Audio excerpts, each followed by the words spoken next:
ইন্না আউয়ালু মা ইউহাসাবু বিহিল আবদু বিসসালাহ। কিয়ামতের দিন সর্বপ্রথম আল্লাহ রাব্বুল আলামিন একটা মাত্র ইবাদতের হিসাব নেবেন, ওইটার নাম কি? জোরে বলতে হবে, নাম কি? সালাত তোমার বন্ধু পরম শেষ বিচারের দিন। সালাত তোমার জীবন জুড়ে খুশবো প্রতিদিন। সালাত তোমার বন্ধু পরম শেষ বিচারের দিন। সালাত তোমার জীবন জুড়ে খুশবো প্রতিদিন। যায় নামাজে শান্তি বিলায় চিত্তে সীমাহীন। রব্বিয়াল আলা রব্বিয়াল আযীম, সবাই রব্বিয়াল আলা রব্বিয়াল আযীম। মুমিন তুমি সালাত তোমার মস্ত পরিচয়। দুনিয়া তোমার আজকে আছে কালকে হবে লয়। মুমিন তুমি সালাত তোমার মস্ত পরিচয়। দুনিয়া তোমার আজকে আছে কালকে হবে লয়। আজকে রুকু সেজদা করো, নিজ পরিচয় আঁকড়ে ধরো, তবেই তো মুমিন। সালাত তোমার অঙ্গে মাখো, সঙ্গে রাখো, হবে না বিলীন। রব্বিয়াল আলা রব্বিয়াল আযীম। মুমিন সালাত তোমার বন্ধু পরম শেষ বিচারের দিন। সালাত তোমার জীবন জুড়ে খুশবো প্রতিদিন। ঠিক না? আমাদের জীবনে যদি নামাজ না থাকে, কোনো ইসলামী আন্দোলন কাজে লাগবে? সমাজের কোনো উন্নয়ন হবে?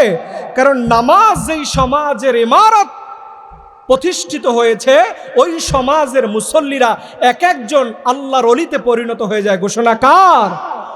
আল্লাহর হাবিবের জন্য বললেন, ইন্না আউয়ালু মা ইউহাসাবু বিহিল আবদু বিসসালাহ। ও দুনিয়ার মানুষ, কান খাড়া করে শোনো। সর্বপ্রথম আল্লাহ রাব্বুল আলামিন তোমাকে একটা মাত্র ইবাদতের হিসাব নেবেন, ওইটার নাম কি? আবার যেই বান্দা এই সালাতের হিসাবগুলো দিতে পারবে না, ফাইন সালাহাত ফাকাদ আফলাহা ওয়া আনজাহা। যেই বান্দা নামাজের সুন্দর হিসাব দিতে পারবে, রব্বুল আলামিন তাকে বিনা হিসাবে আবার আল্লাহর জান্নাত দিয়ে দিবে। সুবহানাল্লাহ। আর যে মানুষটা জান্নাতে দিতে পারবে না, সালাতের হিসাব দিতে পারবে না, ওয়াইন ফাসাদাত ফাকাদ খাবা ওয়া আখরাহা। ওয়াইন ফাসাদাত ফাকাদ খাবা ওয়া খাসারাহা। যে ব্যক্তি নামাজের হিসাব সুন্দরভাবে দিতে পারবে না, ওই মানুষটাকেও কিয়ামতের দিন বিপদে ফেলবেন তিনি কে? এর জন্য ভাইয়েরা আমার, আল্লাহ রাব্বুল আলামিন যেই নামাজের কথা বললেন, এখন সবাই আমার সাথে আওয়াজ দিয়ে বলেন, আমাদের সমাজে কি আজও 99% মানুষ নামাজ পড়ে? 100% বাদ দিলাম, কত পার্সেন্ট? 99% পড়ে না। আপনি লক্ষ্য করে দেখবেন, জুমার দিনে যতগুলো মুসল্লি মসজিদে হয়, অতগুলো মুসল্লি কি ফজরের নামাজে খুঁজে পাওয়া যায়? আপনি একটা জিনিস মনে রাখবেন, যেই সমাজে জুমার নামাজ আলাদা, ঈদের নামাজ আলাদা, অন্য নামাজগুলো আলাদা, ওই সমাজ থেকে বরকত উঠিয়ে নেবে তিনি কে? আল্লাহ পাকের জন্য আমাদের জানিয়ে দিয়ে বলছেন, গোলাম, যারা এই দুনিয়ার জমিনে নামাজ ছেড়ে দিবা, তাদের বিচার করবেন তিনি কে? এই নামাজ আপনি যে পড়েন না, এটা কি আপনার মামু বাড়ির আবদার? কথা বলেন।